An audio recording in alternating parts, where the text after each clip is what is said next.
करना है कर लो, लेकिन तुम अब मुझसे अब ये काम नहीं करवा पाओगे। ये इंसानियत नहीं है, हैवानियत का काम है। तुम लोग मानव नहीं, दानव हो। दानव हो तुम।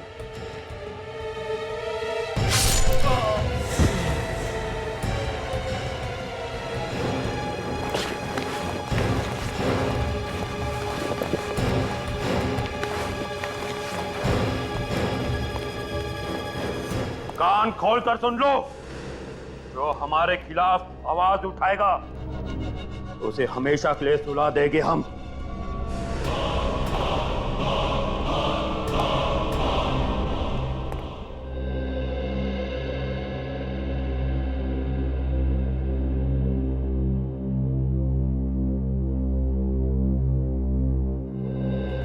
इतना क्या मेकअप करती हो रिया? कुछ देर और अगर मेकअप कर लेती ना तो आज रेस्टोरेंट बंद हो जाता। ओह कम ऑन जगत, लड़कियां बिना खाने के रह सकती हैं, पर बिना मेकअप के नहीं। एनीवेज तुम नहीं समझोगे ये सब। अच्छा तुम मेनू देखो, मैं प्लेट लेता हूँ। ओके।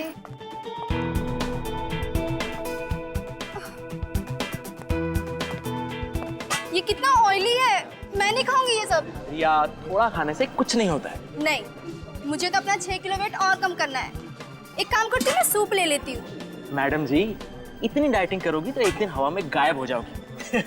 ठीक है, तो ये क्रैब सूप है वो ले लो, ठीक है? ओके। उफो, यहाँ तो सूप बॉल ही नहीं है। सॉरी मैम, एक मिनट प्लीज। Thank you.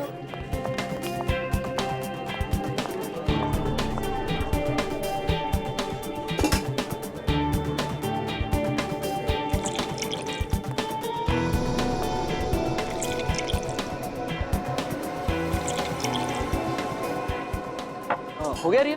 हाँ हो गया। चलो, कह रही थी तुम्हारे दीदी का कॉल आया था। दीदी का नहीं, मामा का फोन आया था। अच्छा मम्मा का कॉल था। हाँ तो रिया क्या कह रही थी तुम्हारी मम्मा? अरे यार मैं तो तुम्हें बताना ही भूल गई। हाँ वो कह रही थी ना कि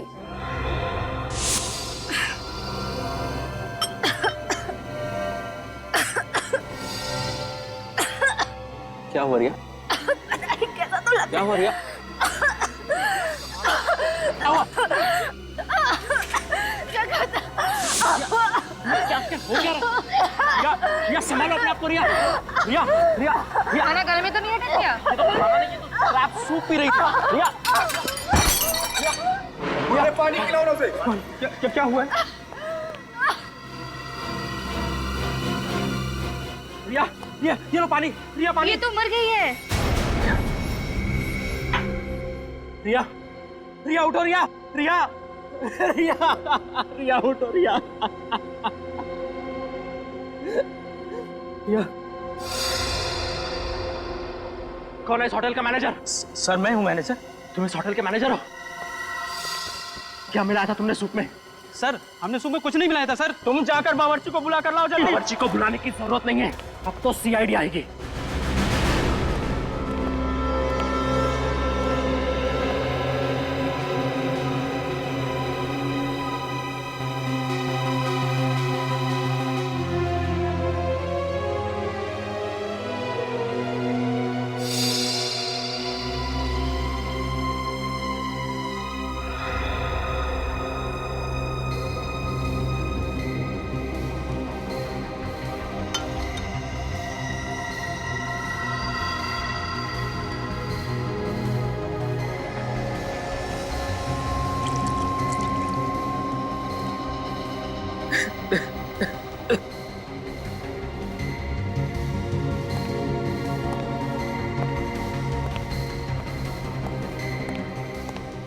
कैसे हुआ ये सब? सर मैं और रिया इस डाइनिंग हॉल में जब दाखिल हुए तब तक रिया बिल्कुल ठीक थी सर। जैसे ही उसने ये सूप पिया और कुछ ही पलों में उसे बेचैनी होने लगी और ये सब कुछ हो गया। रिया को इससे पहले भी ऐसा कभी कुछ हुआ था? नहीं सर। कोई पुरानी बीमारी? नहीं सर, रिया बिल्कुल तंदुरुस्त थी सर। वो तो सर इन लोगों ने उस सूप में जहर मिलाया और मेरी बीवी को मार डाला सर। कमाल करते हैं आप। पिछले 2 घंटे से आप एक ही बात दोहराए जा रहे हैं। सर आप ही सोचिए, रिया मैडम ने जो सूप पिया है, हमारे बाकी गेस्ट ने भी वही सूप पिया है। सर अगर सूप में जहर होता तो बाकी लोगों पर भी तो इसका असर होता। आप लोग आपस में बहस करना बंद कीजिए। अच्छा, आप लोगों ने भी सूप पिया था तो आप लोगों को बेचैनी नहीं हुई? नहीं सर, अभी तक तो कुछ नहीं हुआ। पर मुझे इस औरत की लाश देख करके बेचैनी हो रही है। मैम, जो सवाल पूछा जाए उसका जवाब दीजिए आप। सॉरी सर, असल में मैं 2 बाउल भर के सूप पी थी, पर मुझे कुछ नहीं हुआ।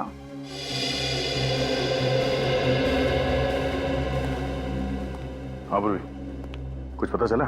सर पूरी बॉडी अच्छी तरह से चेक कर, बॉडी में जहर का कोई सिम्टम नहीं है सर। कोई सिम्टम नहीं है? कुछ समझ में नहीं आ रहा। इन लोगों ने भी वही सूप पी और इन्हें कुछ नहीं हुआ, सब नॉर्मल है। तो अब क्या करें सर, डेड बॉडी को फोरेंसिक भेज दूं? जिसने ये सूप बनाया उससे मिलते हैं। इस होटल का रसोई घर चेक करते हैं। सर आप यकीन करिए, सूप में जहर बिल्कुल नहीं था। रिया मैडम की मौत एक हादसा है। सर अगर आप चाहें तो मैं और मेरा पूरा स्टाफ आपके सामने सूप पीकर दिखाते हैं।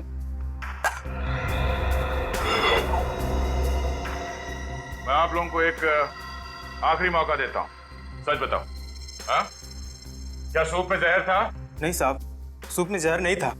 सर, सूप मैंने ही बनाया था सर। जब से ये रिसोर्ट शुरू हुआ है तब से मैं यहाँ काम कर रहा हूँ सर। कभी भी किसी भी गेस्ट के साथ ऐसा हादसा नहीं हुआ सर। फिर मैं किसी गेस्ट को क्यों मारूंगा सर? सर अंदर कोई जहरीली चीज नहीं मिली। आप सब लोग एक बात कान खोल के सुन लो। अगर आप में से किसी ने भी कोई चालाकी की, किसी भी चीज को हिलाने की या मिटाने की कोशिश की, तो माफी मांगने के लायक नहीं रहोगे, समझे?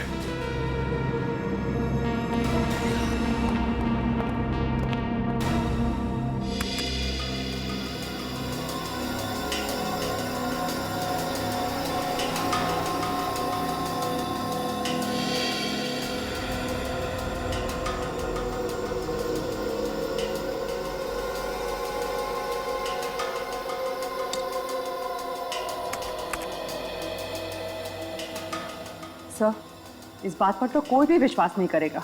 जानता हूँ तारिका, और खास तौर पर वो प्रद्युमन तो बिल्कुल विश्वास नहीं करेगा। उसे समझाने के लिए तो ये सब कुछ दोबारा से करना पड़ेगा। क्या समझाना चाहता था तू सारंगी? कि रिया के सूप में जहर था? जहर नहीं था बस। मैं रेहा का सूप और बाकी खाने की चीजें टेस्ट कर चुका हूँ। रेहा की मौत जहर की वजह से नहीं हुई। जहर की वजह से नहीं हुई तो फिर हुई कैसे मौत? एलर्जी से। एलर्जी से? हाँ बस। जैसे ही रेहा ने वो क्रैब सूप पिया, उसके फूड पाइप में स्वेलिंग होने लगी। वो सूजने लगा, जिसने ट्रैकिया पर प्रेशर डाला और उसकी वजह से इसका दम घुट गया और ये मर गई। तो अगर रिया की मौत एलर्जी से हुई है, जहर से नहीं, तो फिर इसके पति का शक भी सही नहीं है। कोई केस है ही नहीं बॉस, केस तो है। रिया का केस नहीं है, लेकिन एक और केस आप लोगों का इंतजार कर रहा है। वो क्या? तो होटल में से जो प्लेट, चम्मच और बोल आप लोग लाए थे, उसमें से एक अजीब बात पता चली है। अजीब बात मतलब? बताता हूं, आइए।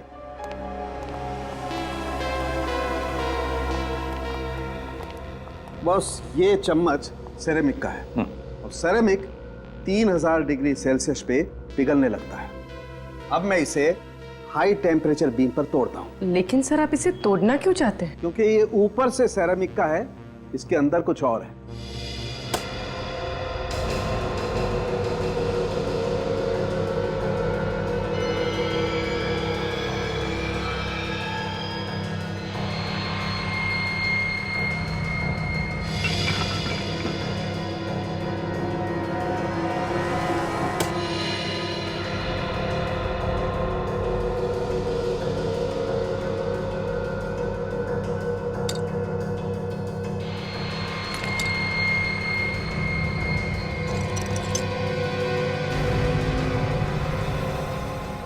यार सालुंखे, ये तो हड्डी है। हाँ बॉस, ये एक हड्डी ही है। और चौंकाने वाली बात यह है कि किसी जानवर की हड्डी नहीं है, बल्कि ये एक इंसान की हड्डी है। क्या? इंसान की हड्डी? हाँ, किसी इंसान की पेल्विक बोन को काटकर उस पर सेरेमिक कोटिंग की गई है। लेकिन ये कैसे हो सकता है सर? हो सकता है, मैं बताता हूं। बॉस, हजारों साल पहले भी लोगों ने इंसान की हड्डियों से क्रॉकरी बनाई है। ये देखो, ये जो चम्मच है ये किसी ने छोटे बच्चे की उल्ना, ये हाथ की ऊपर वाली हड्डी को तराश के बनाई है, जैसे कि वो चम्मच बनी है। और इतना ही नहीं बॉस, वो जो प्लेट आप लोगों को होटल से मिली है उसमें तो एक नहीं, अलग अलग 12 इंसानों की हड्डियां मिली हुई है। उस प्लेट में 12 लोगों की हड्डियां मिली है? हाँ। माय गॉड, कौन कर सकता है ये? तो कोई ऐसा आदमी कर सकता है जिसका मानसिक संतुलन पूरी तरह से बिगड़ गया है। क्या धवल के रिश्तेदार हो क्या आप लोग? जी नहीं, हम लोग सीआईडी से। बाबा रे बाबा, सीआईडी से? देखा, मुझे मालूम था कि वो एक नंबर का लफड़ेबाज है। ऐसा क्यों? क्योंकि साहब वो सुमड़ी में रहता था, खाना भी बाहर से आता था और पानी भी। कब से रह रहा था वो यहाँ पे? 3 महीने हो गए मैडम, लेकिन 3 महीने में मुश्किल से 3 बार किसी से बात किया होगा। अच्छा ये बताइए कि इस धवल के बारे में कोई ऐसी बात जो आप लोगों को अजीब सी लगी? 2 हफ्ते में एक बार एक वैन आता था, वो भी देर रात को। कैसी वैन?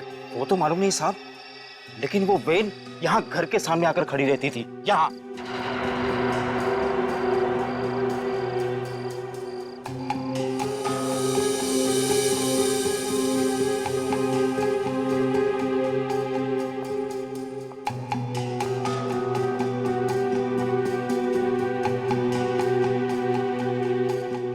धवल और दूसरा आदमी उसमें से बड़ा बड़ा कार्टून निकाल के घर के अंदर ले आता था।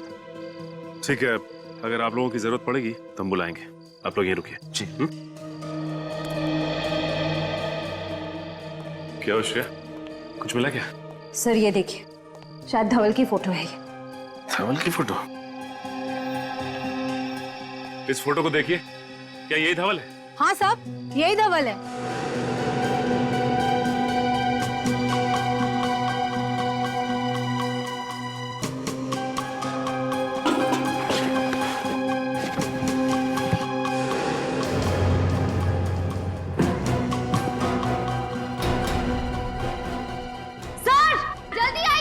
आसिया! सर! My God!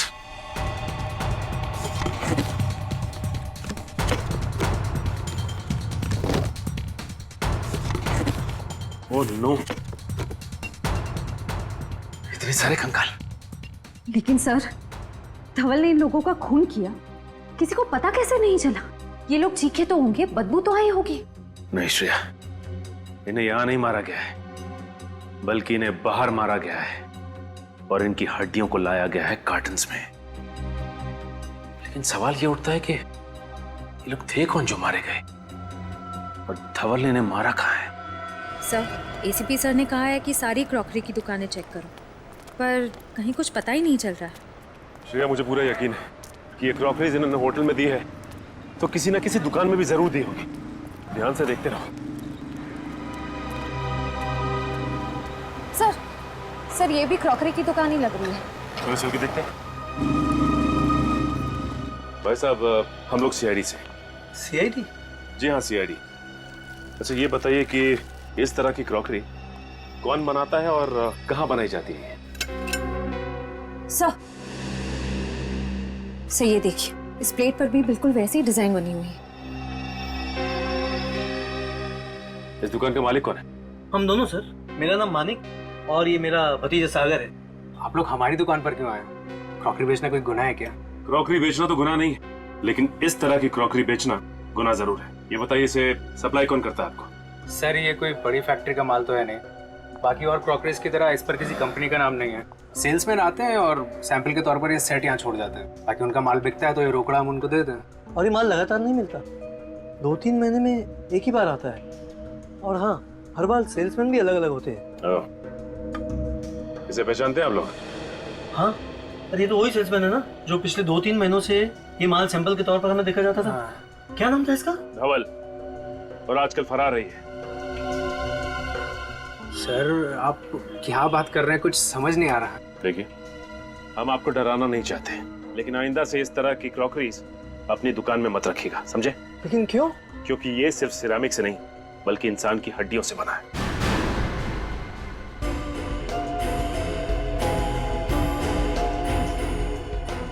साहब, सही है, देखिए वैसी ही प्लेट है और वैसा ही बोल है।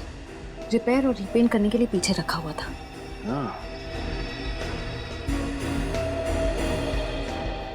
भाई साहब, इसे रिपेयर और रीपेंट आप किससे और कैसे करवाते हो? सर वो धवल वही ऐसे खराब पीसेस को खुद आकर वापस ले जाता है और वर्कशॉप में रिपेयर करवाता है। श्रेया, एक बार ये पता चल जाए कि ये कारीगर हैं कौन, तो सप्लायर कौन है ये खुद ब खुद पता चल जाएगा। सर धवल के घर से जो खोपड़ियां मिली हैं उसके जरिए डॉक्टर साळुंके ने अब तक 15 लोगों के चेहरे बनाए हैं। सर ये है वो लोग।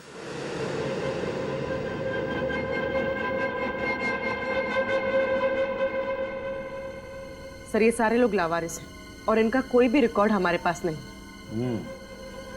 धवल कहाँ रहता था? सर दहीसर के पास किसी रजाना गांव में। दहीसर के पास किसी रजाना गांव में?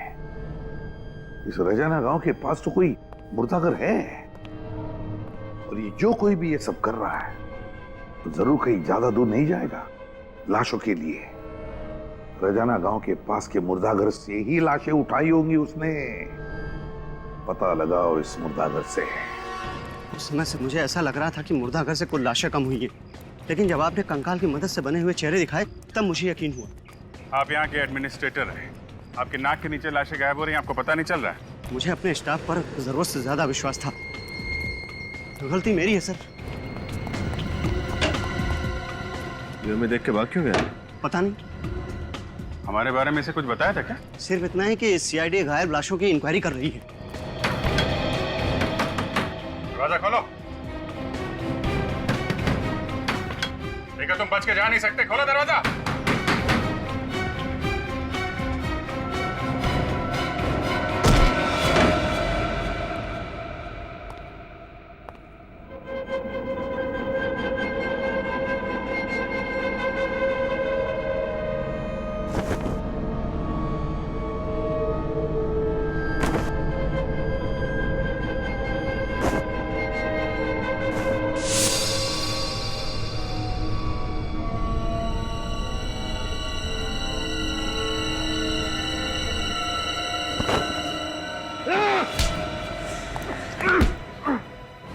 जिंदा रहने के लिए मुर्दों का सहारा ले रहा है?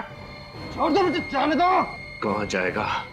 तुझे तेरी मंजिल तक तो हम लेकर जाएंगे। लाशों की चोरी करता है। ये करता था लाशों की चोरी? हाँ, और ये मत पूछना कि लाशों के साथ ये क्या करता था। ले चलो इसे। कुछ साबित नहीं कर पाओगे इंस्पेक्टर, कुछ भी नहीं।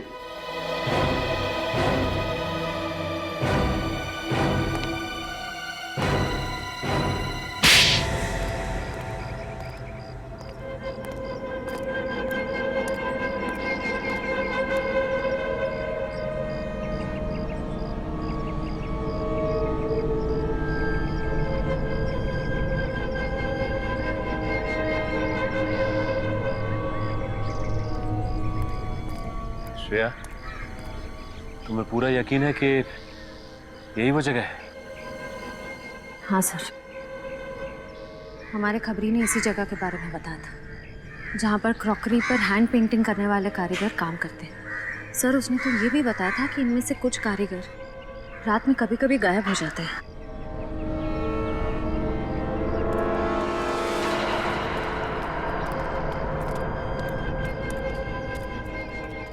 जी कहिए। हमें क्रॉकरी पे। देखिए मैम, हम क्रॉकरी नहीं बेचते, आपको शायद कुछ गलतफहमी हुई मैम। हम लोग तो बस यहाँ के कारीगर हैं और इसमें पेंटिंग करते हैं।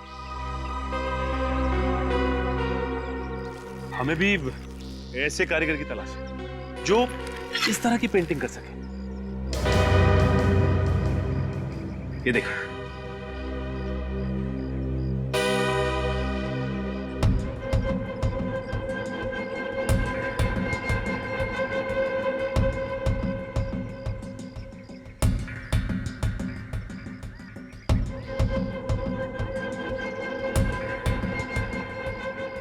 अरे नहीं साहब, ऐसा काम हमने कभी नहीं किया साहब। लेकिन हमने तो सुना है कि ऐसा काम आपके वर्कशॉप में होता है। इतना बारीक और सुंदर काम आप ही लोग करते हैं। देखिए, आप ये काम करेंगे तो हम आपको पैसे देंगे।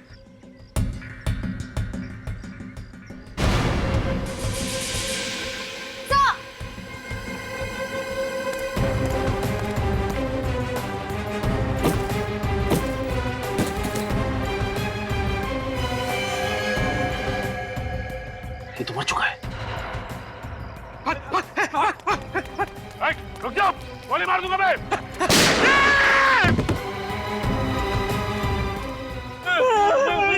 मुझे गोली लगी, मैं मर गया, मुझे गोली लगी। कोई गोली वोली नहीं लगी तुझे, हवा में फायर किया मैंने। अच्छा, गोली नहीं लगी। बोल, धवल को क्यों मारा तूने? बोल। सर 5 घंटे से गाड़ी में बैठे हुए हैं sir. Ceramic crockery, ceramic flower vase, ceramic showpiece, ऐसी छोटी मोटी फैक्ट्रीज और वर्कशॉप में जा जाके हम लोग ने पूछताछ कर ली सर, कुछ नहीं मिला सर, और कुछ भी नहीं मिलेगा सर। तुम तो ऐसे बात कर रहे हो जैसे हम सीआईडी में सीआईडी वालों की मदद करने के लिए आए हैं। काम को लेकर इतना सीरियस होने की जरूरत नहीं। सर एसीपी सर को क्या जवाब देंगे? अरे भोले राजा, जवाब क्या देना है? कह देंगे सर मेहनत तो पूरी की थी, लेकिन नतीजा टाइम पे। सर अगर ऐसी बात है तो हम लोग गाड़ी में इतना लंबा क्यों आए सर? हम गए नहीं गए किसी को पता भी नहीं चलता था, क्योंकि ये फैक्ट्री और वर्कशॉप की लिस्ट सिर्फ हमारे पास है, ब्यूरो में किसी भी कॉप के पास नहीं है। थोड़ा नाटक, थोड़ी नौटंकी करनी पड़ती। देख हमारे यहाँ आने का फायदा क्या है कि अगर सीआईडी के पुराने वफादार ऑफिसर्स में से किसी ने भी हमारे फोन को ट्रैक करके उसे क्रॉस चेक किया तो कम से कम ये तो पता लगेगा कि हम लोग यहाँ आए थे। कितने स्मार्ट है सर आप। कोई नया डायलॉग बोल। अच्छा, एक फैक्ट्री है ये 1978 से बंद पड़ी हुई है, वहाँ मिट्टी के बर्तन बनते थे, चल के वो भी देख लेते हैं। सर वहाँ भी कुछ नहीं मिलने वाले, मुझे बहुत भूख लग रही है, सीधा लंच खाने चलते हैं।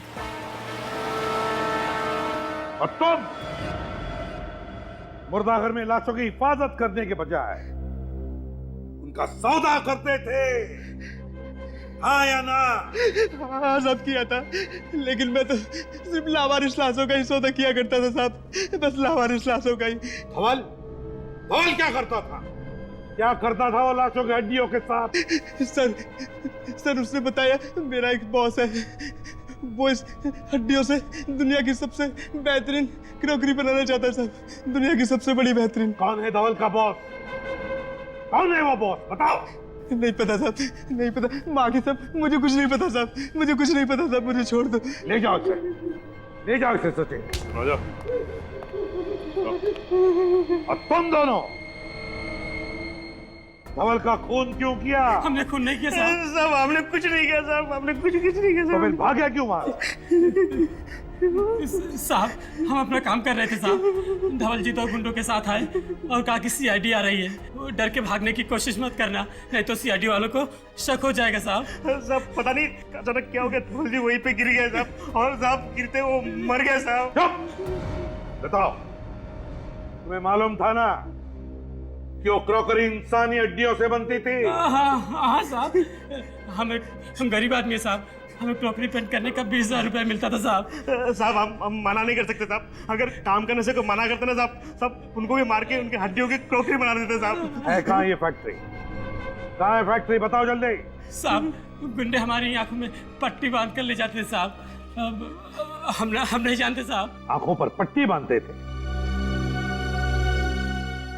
तो अभी यहाँ पर अपनी आंखें बंद करो और बताओ कहाँ लेके जाते थे वो, कैसे लेके जाते थे? आंखें बंद, याद करो। वो साहब पनवेल की जरी चौक से हमें कार में बिठाते थे साहब और लोनावाला की तरफ लेके जाते थे साहब।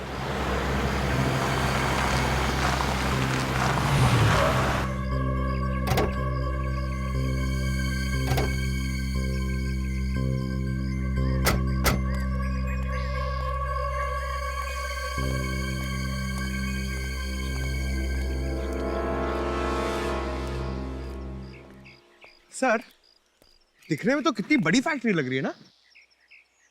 अब चलें यहाँ से सर, मुझे बर्गर खाने का बहुत मन कर रहा है, और वैसे भी उन लोगों को मालूम पड़ जाएगा ना कि हम लोग यहाँ पे आए थे। अब जब यहाँ तक आ ही गए हैं तो अंदर भी देख लेते हैं। आ जा सर।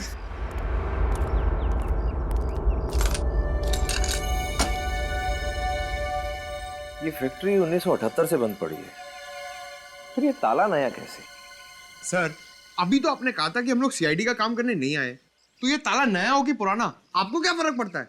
अरे बुद्धू, यही तो मौका है। देख, अगर कोई काम की चीज हाथ नहीं लगी तो बोल देंगे सर हमें कुछ भी नहीं मिला, लेकिन अगर कोई सुराग या सबूत हमारे हाथ लग गया तो सोच, पूरे शहर में ढिंडोरा पिट जाएगा कि सूरज और पंकज ने इतना मुश्किल केस अकेले ही सॉल्व कर लिया, जिसे सीआईडी के बड़े बड़े दिग्गज भी सॉल्व नहीं कर पाए थे। हाँ सर। समझा? एक काम कर, आसपास जरा जाकर देख, कोई मिलता है क्या? मैं ये ताला तोड़ने की कोशिश करता हूँ। Okay sir.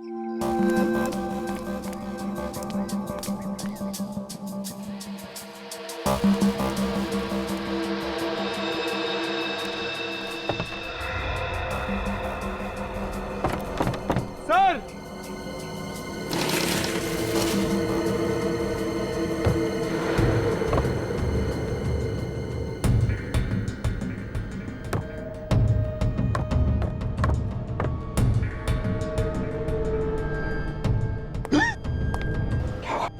सर हड्डी। चुप।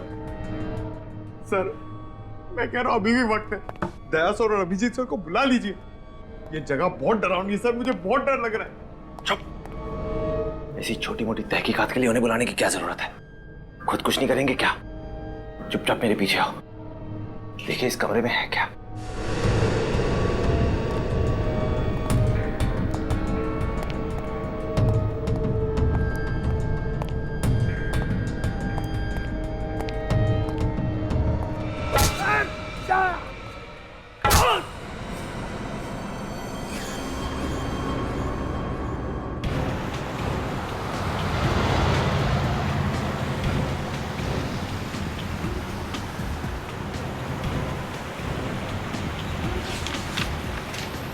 कारीगरों का कहना था कि पनवेल के जरी मार्केट से उनको उठाते थे, आंखों पे पट्टी बांधते थे और फिर लोनावाला की तरफ 20 से 25 मिनट तक लेके जाते थे गाड़ी में। सर, और करीबन 10 मिनट के बाद गाड़ी दाहिने मुड़ जाती थी। 6-7 मिनट तो हो गए हैं लोनावाला की तरफ। देखते हैं आगे कौन सा राइट टर्न है।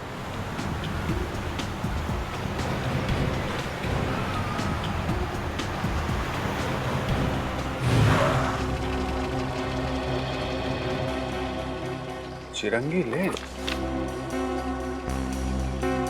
चिरंगी लेन, यही हो सकता है। इधर ले लो।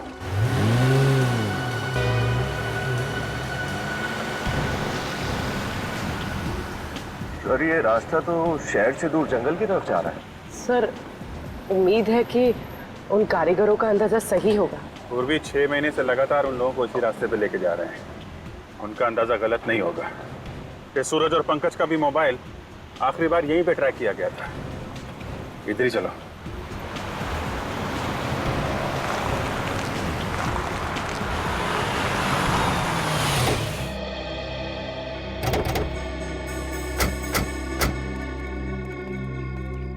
सर रास्ता बंद है यहाँ पर। करीब 25 मिनट हो भी गए। तो सर उन कारीगरों ने ये भी बताया था कि गाड़ी से उतरने के बाद करीब 5 मिनट तक उन्हें जंगल में पैदल ले जाया जाता। चलो फिर जंगल में चलते हैं।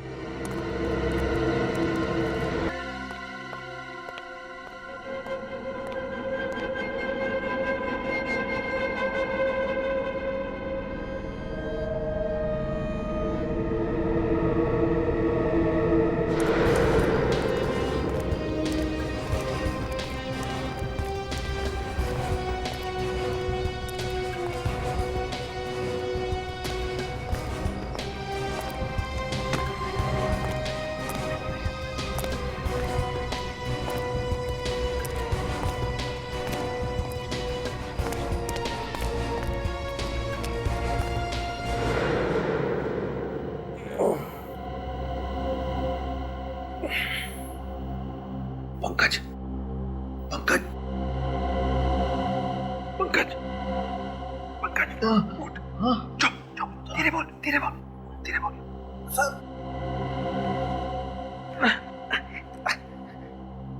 सर मैंने आपसे कहा था ना, दया सर और अभिजीत सर को बुला लेते, लेकिन आप मेरी बात सुनते ही नहीं। चुप कर, हर वक्त रोता रहता है। अरे रोग आती तो क्या करूंगा सर? ये वही नरक है जहां पर इंसान की हड्डियों के साथ ये लोग सिरामिड की प्लेट्स और सूप बोल्स बनाते हैं सर। सर मैं आपके हड्डियों के प्लेट और सूप बोल्स बनते हुए नहीं देख सकता हूँ सर। अरे कुछ नहीं होगा हमें। सर कैसे कुछ नहीं होगा? सीआईडी की टीम को पता भी नहीं कि हम लोग कहाँ पर हैं और हमारे पास बंदूकें भी नहीं है। तो क्या होगा? भूल गया सीआईडी की ट्रेनिंग? हम सीआईडी वालों को बंदूक नहीं, हाथों से लड़ना भी सिखाया जाता है। और आज हम सिर्फ सीआईडी की इज्जत के लिए नहीं, अपनी जान के लिए भी लड़ेंगे। अभी सुन, ये मेरी पतलून को थोड़ा सा ऊपर कर। हाँ, पतलून को ऊपर कर। अरे पकड़ना इधर। और ये मोजे में से ये स्ट्रैप, हाँ, ये स्ट्रैप को पकड़। हाँ, मेरा सर। हाँ, चल ठीक है। हाथ में आ गया सर। अब देख क्या रहा है, काटना रस्सी। सर आप कितने स्मार्ट है सर। पुराना डायलॉग।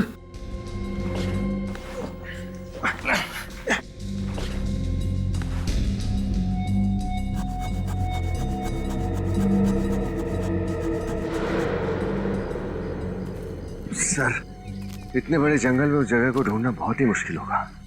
याद है उन कारीगरों ने कहा था ना कि जंगल में कुछ दूर चलने के बाद उनके शरीर पे पानी के छींटे पड़ते थे। सर यहाँ ना तो कोई नदी है ना ही कोई झरना। कुछ ना कुछ तो होना चाहिए। सर कहीं ऐसे तो नहीं कहीं कोई पानी का पाइप वाइप फट गया हो सकता है, ढूंढो।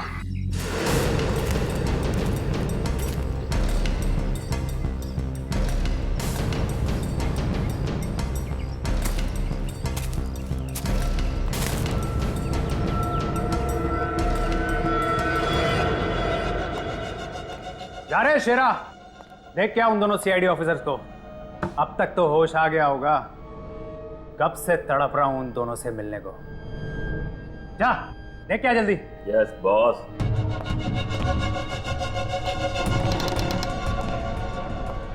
चल।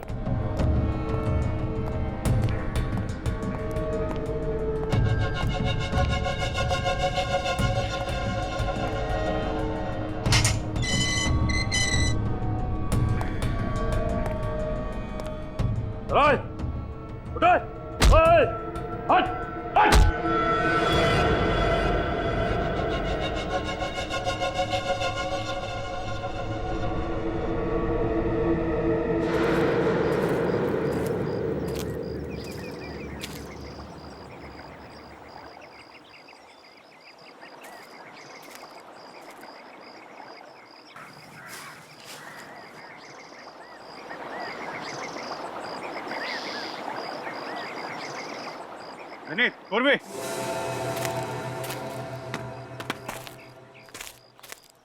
यहाँ अंदर पानी का पाइप जा रहा है।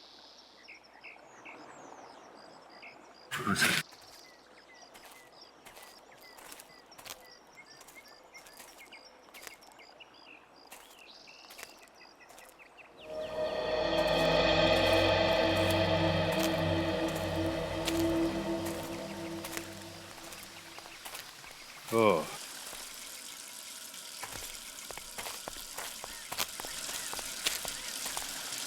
यहाँ पे पानी की पाइप फटी हुई है। तो लगता तो हम सही जगह आ गए। सही करो विनीत, यहीं कहीं आसपास होगी वो जगह। तो ये है वो जगह जहाँ पे सूरज और पंकज को कैद करके रखा है। चल चल फटाफट।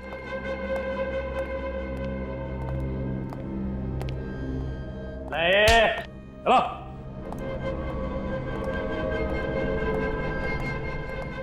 चल चल अंदर चल।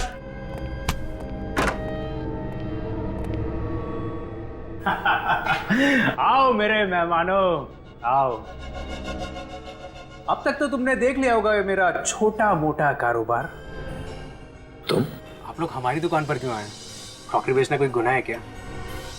सर ये वही सागर है जिसकी होलसेल मार्केट में सिरामिक्स की दुकान है। हाँ सागर, सागर।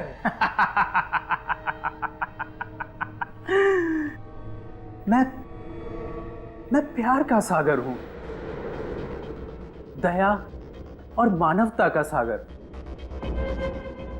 दिल दरिया है मेरा। मैं तो सिर्फ एक समाज सेवक हूं। इंसानों का दिया इंसानों को ही लौटा देता हूं।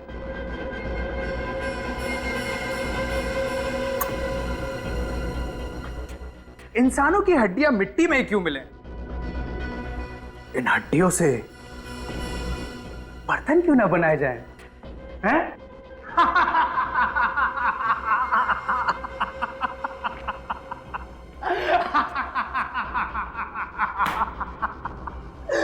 दुनिया की सबसे अनोखी क्रॉकरी बनाता हूं मैं, इंसानों की हड्डियों से बनी हुई क्रॉकरी।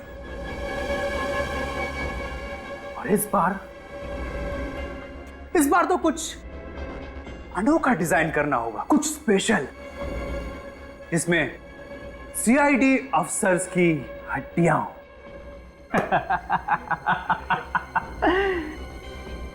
और उस रेंज का मैं अनोखा नाम रखूंगा। हाँ, सीआईडी स्पेशल रेंज। सब कुछ बिक जाएगा, सब कुछ बिक जाएगा। चुप! ये तू ठीक नहीं कर रहा है सागर। तुझे अंदाजा नहीं है कि हम सीआईडी वाले क्या कर सकते हैं। सीआईडी वाले नहीं, करूंगा अब मैं। शेरा, लेके जाए इन दोनों को और जिंदा तेजाब में डाल दे। कुछ ही देर में दोनों तड़प तड़प के मर जाएंगे। उसके बाद इन दोनों की हड्डियों से बनेगी सीआईडी स्पेशल क्रॉकरी। लेके जाओ।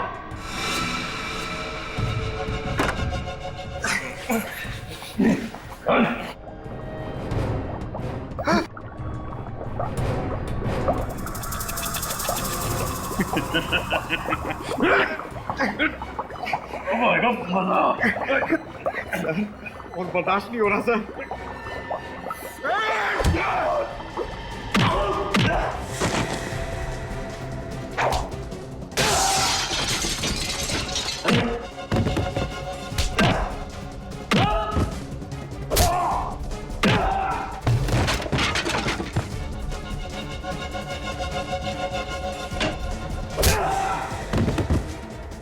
सीआईडी की हड्डियों से क्रॉकरी बनाएगा।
तेरा खेल खत्म।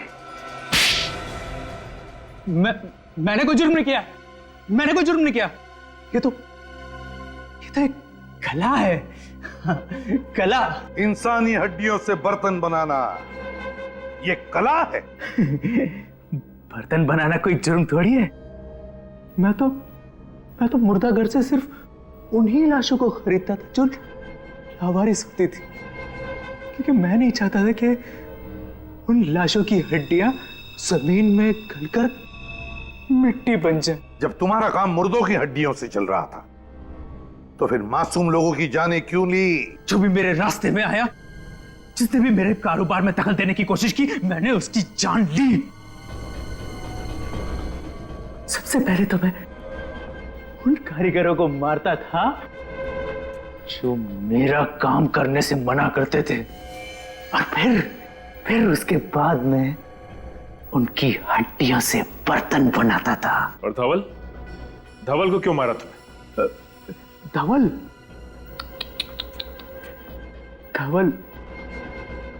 धवल मेरा बहुत चहीता था, दाहिना हाथ था मेरा। लेकिन क्या करें, आप लोगों ने उसको पहचान लिया और धंधे की वजह से मुझे उसको मारना पड़ा। अब आज के बाद अपनी खुद की हड्डियों के अलावा और किसी की भी हड्डियों को महसूस नहीं कर पाओगे। मेरी हड्डियां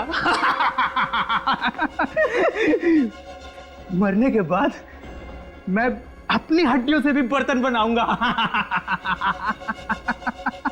इस तपस्या को कोई भंग नहीं कर सकता। इसकी दिमागी हालत ठीक नहीं कोई है, भंग नहीं कर सकता। साइकेट्रिक ट्रीटमेंट की जरूरत है इसे। फिर अदालत ही तय करेगी इसे क्या सजा देनी है। ले जाओ इसे।